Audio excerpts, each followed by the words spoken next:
all the animals in the world, each one of them has a different type of vision. If you look at a horse, it sees things differently than an elephant.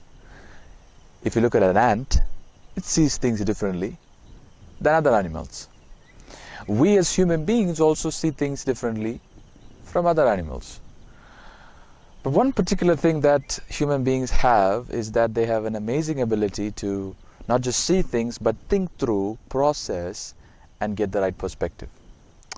So today is all about right perspective, and at the end of the video, I hope that you will also be able to get a healthy perspective and the right perspective about what I'm going to speak on. Why is the Bible hard for people to read? Or why is it hard for people or offensive for people to look at the Bible and read? Why is the Bible offensive? I'm going to stress on 3 points today. And number 1, the reason why people find it offensive to read the Bible is because there is a sense of mistrust in the Bible, which could have been developed or which is maybe a part of the culture. But I'm going to explain to you that there is not, you can trust the Bible. The Bible is trustworthy. Let me explain. The Bible is the best-selling book of all time. Think about it, the recent novels that you read, none of them can match to the Bible. The Bible is the best-selling book of all time. The Bible is 1,500 years old, and the writings, and they are written by almost 40 different authors containing a single message. Now that is amazing. 66 different books created over 1,500 years by 40 different writers, and they all contain the same message. Now that is worth reading. To add on to that, Bible has survived centuries and many centuries and is still surviving. You can ask a historian, an archaeologist, can I trust the Bible? And they will tell you that the Bible even has accurate historical documentation and even archaeological credibility. And also the Bible is not a single type of book. It's a collection of writings, and therefore it has a collection of books within it, and therefore it has a different types of books. Like it has poetry, it has history of a nation, specifically the Israel nation. It has narratives, it has a lot of these different types of writings are found in the Bible. So it is really interesting to pick up a Bible and read, and I advise you to, for the Christian world it is a divine book, but for the secular and the unbelieving it might look like a normal book. But read it, at least read the Bible as a non-religious book, because the Bible is worth reading, and there is no need to develop a mistrust on the Bible, because the Bible is really credible. This takes me to the next point. The next point is all about the misuse of Christianity that has happened over the course of history. G.K. Chesterton put it like this. He said, "The Christian ideal has not been found, tried, and left wanting. It has been found difficult and left untried." What about the people who have followed the Christian message so far? What are their take? What were their actions? Or how did their actions look after they endorsed the message of Christianity? I hear people say that religion has been divisive. Religion is the reason for all the problems like violence and racism and all of the gender-related issues. But let me advise you not to look at the perpetrators and judge the entire system. St. Augustine put it like this, saying, "Never judge a philosophy by its abuse." You take a thought system and you look at it logically, you don't, just because somebody says or somebody uses something in a wrong way doesn't mean the entire thing is wrong, correct? As Christians, it is foolish for us to overlook the fact that we have been perfect over history. Yes, there have been times. Yes, there have been mess.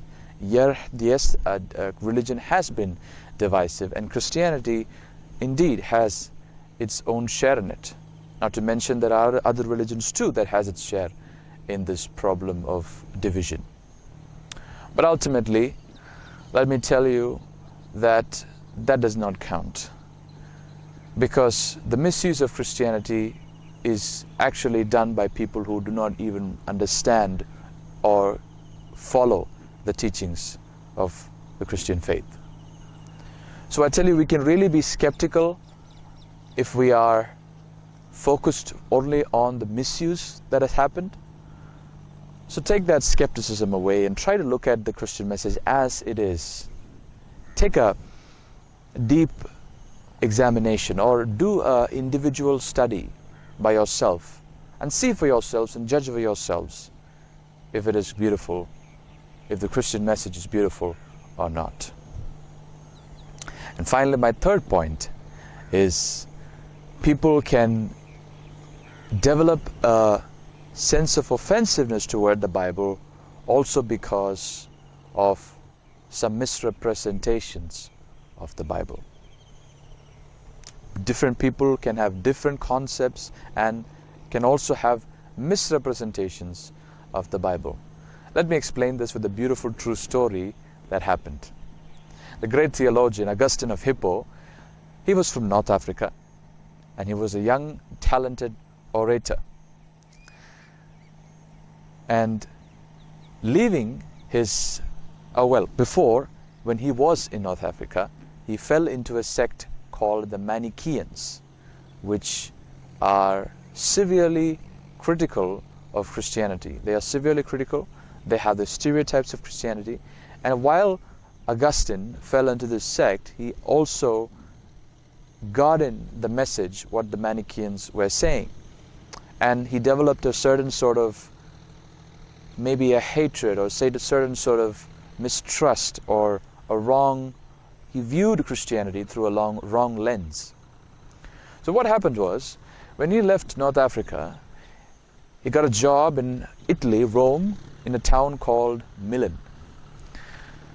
And the local church bishop called Ambrose, he was a good orator too. In fact, he was a splendid orator in that town. And Augustine also had the same profession. He was also an orator. And what he did was, in the church services that happened, he used to go into the cathedral, sit there, and just to listen to the bishop, just to hear his skills on how he orates, on how he speaks. So he attended the church services just for professional means. But as the weeks progressed, he slowly got the message what the bishop was speaking. He slowly started getting cleared in his mind about the various misrepresentations that he had, or the doubts and the questions and the hatred that he had developed for the Christian faith. In fact, Ambrose did it. He explained accurately and helped Augustine get over a stumbling block. And this helped him to endorse the faith later on.